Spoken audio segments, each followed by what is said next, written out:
Hello বন্ধুরা, আবার একটা মেনু ব্লগে তোমাদের সবাইকে স্বাগত। সকাল সকাল বেজে গেছে প্রায় 7টা মতন।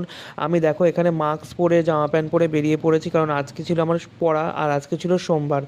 তারপরে দেখো পড়া ছুটি হয়ে গেছে, আমি ফুল নিয়ে চলে যাচ্ছি বাড়ির দিকে।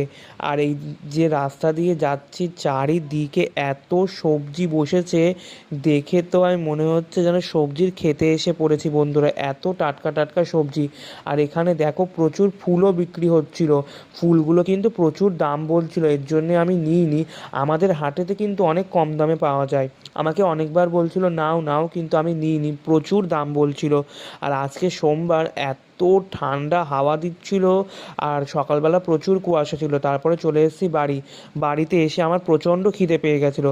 সকালবেলা 1 নম্বর বাড়িতে রান্না হয়েছিল আলু মাখা, বড়ি মাখা, একটা তরকারি, একটা ভাজা, আর একটা হলো ধনেপাতার ঝাল করেছিল।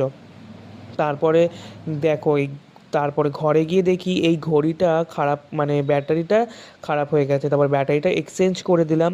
এখানে দেখো পুরনো ব্যাটারিটাকে আমি পাল্টে দিলাম, কারণ ঘড়ি যে সময় ভুল চললে সেই ঘড়ি কিন্তু ঘরে রাখতে নেই।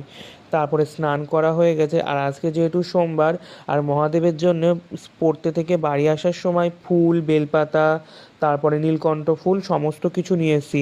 রোজ তো তোমাদের আমার 2 নম্বর বাড়ির ঠাকুর দেখাই, মহাদেব। এইটা হলো আমার 1 নম্বর বাড়ির মহাদেব। আমার 1 নম্বর বাড়ি, 2 নম্বর বাড়ি, দুই বাড়িতেই কিন্তু মহাদেব আছে। তো তোমরা কারা কারা মহাদেবের ভক্ত অবশ্যই কিন্তু কমেন্ট করে বলবে। আজকে দেখো ঘোষ দেরি করে এসেছিলো, প্রায় ওই 2টো বেজে গেছিলো, তাই আর দুধটা নেওয়া হয়নি। তাই এখানে গঙ্গা জল দিয়ে মহাদেবের পুজো করে দিয়েছি।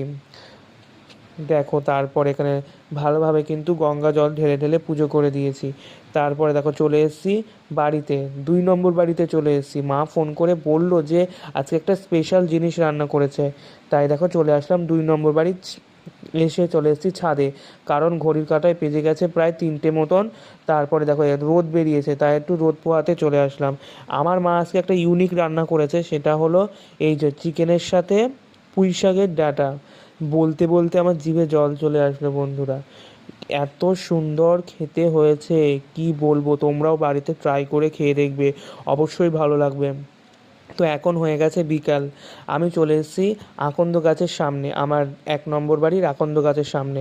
আমার 1 নম্বর বাড়িতে আকন্দ গাছ আছে। এই আকন্দ পাতার একটা বিশেষ গুণ আছে, বাতের ব্যথা, হাঁটুর ব্যথা, এই আকন্দ পাতা কিন্তু ভালো করা যায়। মানে এই আকন্দ পাতায় তেল মাখিয়ে সেটাকে একটু উনুনে ধরে গরম হয়ে যাবে, সেই গরম হওয়া পাতাটা হাঁটুতে দিতে হবে, তাহলে বাতের ব্যথা কিন্তু ঠিক হয়ে যাবে।